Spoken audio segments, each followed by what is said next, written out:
Today we are looking at a case from the very end of the 19th century, so sit back as we go to Canada.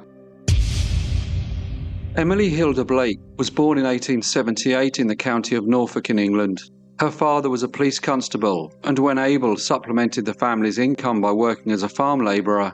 Although he worked hard to provide for his family, the wages from both occupations were modest, and like many working-class households in rural Victorian England, the Blakes often found themselves in difficult financial circumstances. Although named Emily Hilda Blake, everyone knew her as Hilda. Her parents were deeply religious people, but tragedy struck early in Hilda's life. Both her parents died, while she and her brother Thomas were still children, leaving them with no one to care for them. As a result, they were remitted to the Heckingham workhouse, where life was harsh and opportunities were few. At the time, Britain was sending thousands of orphaned, abandoned and impoverished children to Canada through a number of charitable emigration schemes. Many of these children had spent time in workhouses or children's homes after losing one or both parents, while others came from families who were too poor to support them. It was hoped these children would have the opportunity to build a better future in Canada, where they were placed with farming families or employers who could provide them with a home in return for their labour. While some found kindness and stability, many others endured loneliness, hard work and mistreatment. Hilda and her brother were among those who were called the home children, and in 1888, Lady Beauchamp arranged for the pair to travel to Manitoba as part of her charitable efforts to help orphaned children begin new lives overseas. Hilda and Thomas were placed in the home of a man named Alfred Stewart, who lived with his wife Letitia in the remote settlement of Elkhorn in the province of Manitoba. Situated on the western prairies, Elkhorn was an isolated community, some distance from the province's biggest towns and cities. Hilda was not happy there, and after some time she left the house and went to live with Mr. and Mrs. Rex. The move, however, started a legal dispute. Mr. Stewart charged Mr. Rex with child stealing, a case that was eventually dismissed, and in response, Mr. Rex charged Mr. Stewart with false prosecution, and although he won the lawsuits, the damages he received were very small. Following this ordeal, Hilda went to work for a man named Mr. Charles Adams, who represented Brandon in the Legislative Assembly of Manitoba. She worked very hard, and in 1898 left the employment of Mr. Adams and entered the service of Mr. Robert and Mrs. Mary Lane, who lived in the town of Brandon in Manitoba. In 1898, Brandon was one of the province's fastest growing communities. Founded only 16 years earlier, following the arrival of the Canadian Pacific Railway, it had rapidly developed into a busy commercial centre, serving the surrounding farming districts. Its streets were lined with shops, hotels, churches and public buildings, while railway traffic brought a steady flow of travellers, merchants and new settlers. Although the town still retained the character of a frontier community, its rapid growth was transforming it into a thriving centre of trade and agriculture. Hilda seemed happy in Brandon, and those who knew her regarded her as a charming young woman who had a good reputation and was passionately fond of the Lanes' 4 young children. On Wednesday the 5th of July 1899, what had begun as an ordinary afternoon at the Lane home suddenly descended into tragedy. Mrs. Lane was hanging freshly ironed curtains, while Hilda continued with her household duties nearby.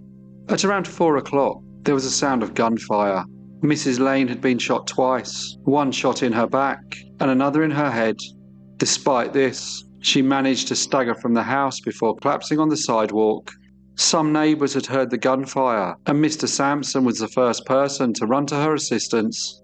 When he realised that she had been shot, he ran for a doctor. He returned a couple of minutes later and asked another man to fetch the police. They then helped Mrs. Lane back into the house, but as she reached the parlour, she died. The shooting sent shockwaves through the local community, and the police were quick to secure the house and begin investigating the circumstances surrounding Mrs. Lane's death. Officers carefully examined the premises, searching for any clue that might explain what had happened. With no obvious motive and few immediate leads, investigators faced the difficult task of reconstructing the events of that afternoon and identifying whoever had entered the home and carried out the fatal attack. The investigation was led by Brandon Police Chief James Cicada, assisted by Detective Foster and Winnipeg authorities. The only witness to the terrible crime was Miss Hilda Blake. She told officers that at about 3:45, a man came to the door and asked for food. She said that she told Mrs. Lane, who was standing on a chair hanging curtains, but Mrs. Lane said that she was too busy to attend or bother with him. Speaking in a quiet voice, Miss Blake then said that without the slightest warning, the man drew a revolver and fired. She said that the bullet hit Mrs. Lane in the back just below the shoulder blades, and as Mrs. Lane tried to run, he fired again. She said that he was so close to her that her dress was singed with the flames from the pistol. Miss Blake added that Mrs. Lane did not fall straight away, but managed to get to the street where she collapsed. Asked what the tramp did following the shooting, Miss Blake said that he ran out of the back gates and escaped. Knowing they had little time to catch the killer before he disappeared, the police sounded the town fire alarm, and the signal quickly brought hundreds of local residents from their homes, and together they spread out in search of the murderer. Hilda Blake had provided them with a description. She said that the man was tall, with a moustache and an unshaven face. She added that he was dressed in blue overalls, a grey shirt, and wearing a black slouch hat. According to Miss Blake, he had also been carrying a sack. In the early evening, a tramp matching the description was arrested and taken to the police station. As news of the arrest spread, an angry crowd gathered outside shouting, "Lynch him." However, after Miss Blake was brought to the police station, the police realised that they had arrested the wrong man, as she confirmed that he was not the person who had shot Mrs. Lane. There were numerous reports of suspicious strangers in the hours following the murder. One witness claimed to have seen a man matching the suspect's description, running towards a dense scrub to the east of the city. However, despite an extensive search, no trace of him could be found. Other sightings of possible suspects were reported from across the surrounding countryside, many of which involved tramps or travelling labourers, but none could be substantiated. Mrs. Lane was highly respected in Brandon. She was the mother of 4 small children, the eldest one only 8 years of age. Everyone was determined to bring the person responsible for the terrible crime to justice. As soon as Attorney General Cameron received word of the murder, he liaised with the local authorities in Brandon and dispatched members of the provincial police force to assist, and ordered every available officer to help track down the killer. He knew the news of the brutal crime had caused widespread public anger, and there was immense pressure to identify and arrest the murderer as quickly as possible. The following day, the 6th of July, the police found a revolver wrapped in a torn piece of newspaper, hidden under a barrel in the road at the back of Mr. and Mrs. Lane's house. 2 chambers contained empty cartridges, and the others were loaded. That afternoon an inquest was held that was overseen by Dr. Fraser, the coroner for the city. The murder scene was visited, but apart from concluding that Mrs. Lane had been murdered by a person or persons unknown, no further findings were reached. Another man was arrested and questioned. He was later interviewed by the press, and because he spoke very little English, the interview was conducted through an interpreter. Confused by his arrest, he had repeatedly asked why he had been taken into custody. Throughout the interview, he remained calm and showed no sign of fear. After it became clear that he had no connection to the crime, he was released without charge. The first significant breakthrough came when Chief Cicada sent Detective Mackenzie to Winnipeg to see if he could trace the origin of the revolver that had been found behind the Lane residence. His inquiries led him to the Hingston Smith Arms Company, where a young clerk told him that on the 20th of June, a woman had purchased a cheap revolver, together with a full box of cartridges. The clerk recalled that he had been surprised to see a woman buying such a weapon. He explained that at her request, he had shown her how to load the revolver by opening the box of cartridges and inserting one into the chamber. He said that she had also asked him whether she could buy only part of the box of cartridges, but he told her that she could not, explaining that they were sold only in full boxes. When Detective Mackenzie asked him to describe the customer, the sales clerk's description closely matched that of Hilda Blake. Although this was a promising lead, the detective still needed to establish whether Hilda had actually been in Winnipeg on the day the weapon was purchased. He visited local hotels and restaurants, where he discovered that Hilda Blake had arrived in the city on the morning of the 20th of June and registered for dinner at the Seymour House under the name Miss Blake, and according to witnesses, had returned to Brandon later the same evening. Although the revolver purchase had placed Miss Blake firmly under suspicion, Chief Kirkcaldy had already begun to doubt her account of the shooting. After carefully studying the angles of the bullet wounds and the layout of the room, he concluded that the shots could not have been fired from the position where Hilda Blake claimed the tramp had been standing. He also thought it unlikely that a wandering tramp would be carrying such a clean revolver, which had been carefully wrapped in newspaper. With these suspicions in mind, he sent Detective Foster to search Hilda Blake's room at the Lane residence. There, the detective discovered a bottle of laudanum, the original packaging for the revolver, and the remaining portion of the newspaper in which the weapon had been wrapped.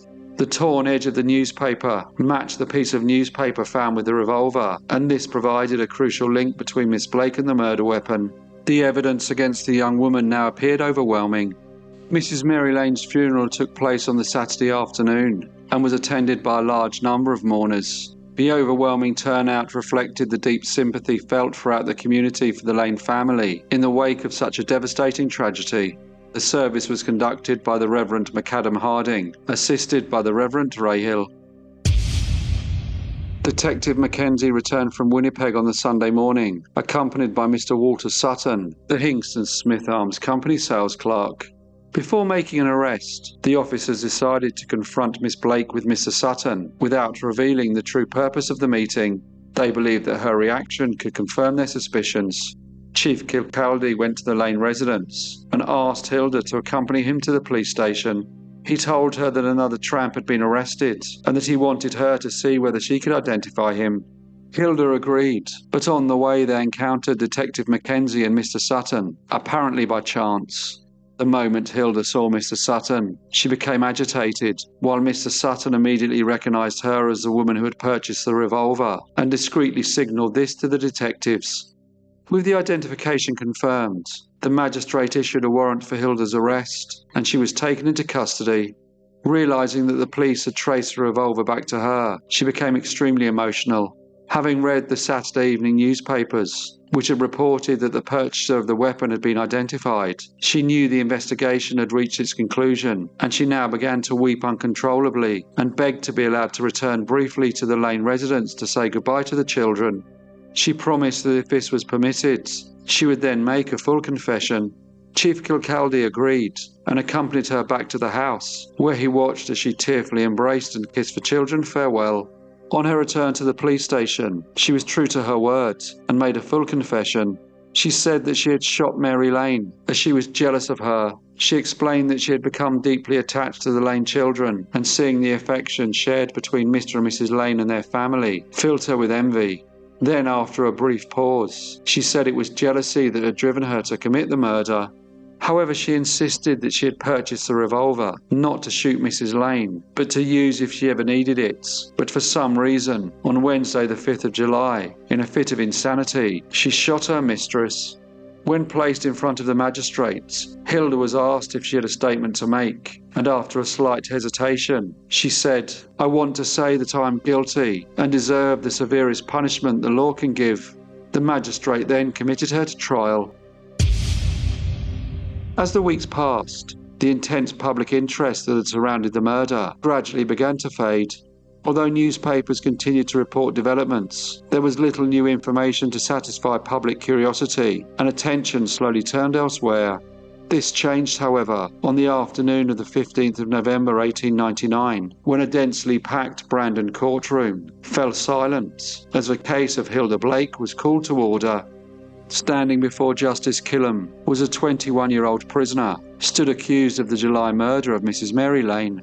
Hilda was neatly dressed in a brown velvet dress and maintained a calm demeanour, although she looked quite pale.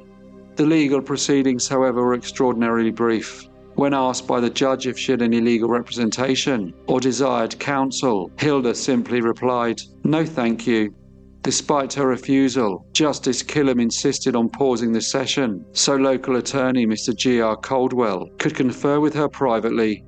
After a short consultation, he returned to inform the judge that his advice could be of no use to the prisoner and that she remained unwavering in her intent to admit full culpability.